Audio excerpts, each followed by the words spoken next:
So அதுல வந்து நம்ம ஊருக்கு நம்ம ஜனங்களுக்கு என்னவோ அந்த அளவுக்கு நம்ம ஸ்கீமும் நம்ம யூஸ் பண்ணிருக்கோம். ஸ்கீமும் வந்து முயற்சி பண்ணோம், அது ஃபுல்லா கிடைக்கல. பட் அதனால நம்ம கம்மியா பண்ணி கொடுத்துருக்கோம் உங்களுக்கு. இவ்வளவு ப்ராப்ளம் இருக்குதுன்னு சொல்லிட்டு இருந்தேன் இதுக்கு முன்னாடி. இப்ப எப்படி இதை வந்து பண்ணி சாத்தியம் பண்ண போற அப்படின்னு சொல்லி கேட்டுட்டு இருந்தாங்க. எல்லாமே வந்து வேப்பா கேட்டாங்களா? சரி சரி. இல்ல இந்த மாதிரிதான் சொல்லியிருக்காரு சாரு.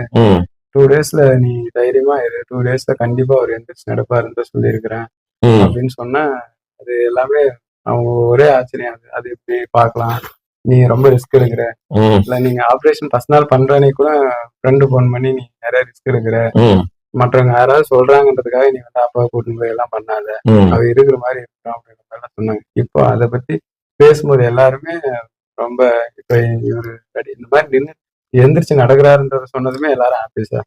இப்ப வந்து இதே மாதிரி கஷ்டப்படுறவங்க, அந்த மறையாடுறவங்க, ஹெவி ஒர்க்கர்ஸ், லேபர்ஸ் எல்லாம் வந்து கட்டாயம் வந்து இந்த எலும்பு தேய்மானத்தினால அவஸ்தைப்படுவாங்க. இது வந்து தவிர்க்க முடியாது. அப்படி இருக்கிறவங்க வந்து கஷ்டப்பட வேண்டாம்.